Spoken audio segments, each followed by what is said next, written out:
Have you ever wondered, if humans could travel back in time to the age of dinosaurs, how would we survive? Just imagine you wake up in a completely unfamiliar world. No skyscrapers, no phones, no cars. Surrounded only by giant fern forests, suffocating air, and strange sounds echoing from afar. You turn around and in front of you stands a massive creature, taller than a two-story house.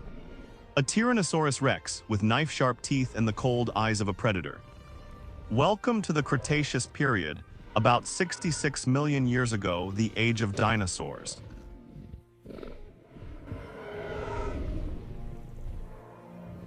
If we modern humans were to appear right in the dinosaur era, what would await us?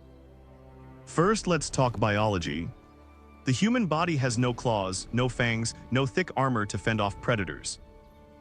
Speed, a T-Rex can run up to 27 km/h, and a Velociraptor even faster. And us, the fastest humans, can run a few dozen km/h, but not for long. On top of that, the climate back then was much hotter than today, with lower oxygen levels in the air. This means that even without being chased by carnivorous dinosaurs, we would still struggle just to breathe and find food. Now think about meals. You walk through a dense forest filled with ferns, conifers, and prehistoric plants. No rice, no corn, no potatoes, no apples or bananas. Everything you see is vegetation that the modern human body isn't adapted to digest. Some might even be poisonous. What could you hunt? Small dinosaurs. Sounds tempting, but even the smallest species like Compsognathus are faster and harder to catch than any modern animal. Insects, sure, but they're enormous dragonflies with wingspans nearly 70 cm. Yet eating only insects would barely provide enough nutrition. Against predators, humans are inherently weak. But we have a special weapon: intelligence and cooperation. We can quickly learn to make primitive weapons: sharp stones, wooden spears, pit traps. We can make fire to ward off enemies. We can build shelters in trees or caves. Most importantly, we know how to share knowledge. One person spots dinosaur tracks, they warn the whole group. One person figures out how to make a spear, everyone learns. This alone creates an enormous advantage over any species that has ever existed. We couldn't directly confront a T-Rex or Spinosaurus. But humans could work together to hunt smaller herbivores like Leolinosaura or Hypsilophodon, small and fast, but not dangerous. Or we could scavenge, taking meat from dinosaurs that died of disease or old age. This was in fact how our ancestors, Homo erectus, survived before becoming skilled hunters. In the first few thousand years, humans might remain weak creatures hiding to survive.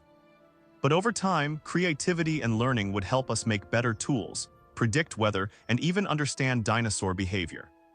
Gradually, humans could become super predators not through muscle, but through brain power.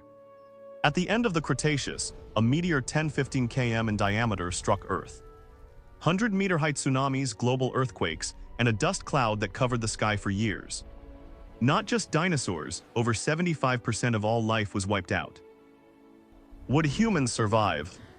There's no certain answer. But human abilities, intelligence, the use of fire, tools, shelters, might allow us to outlast many other species.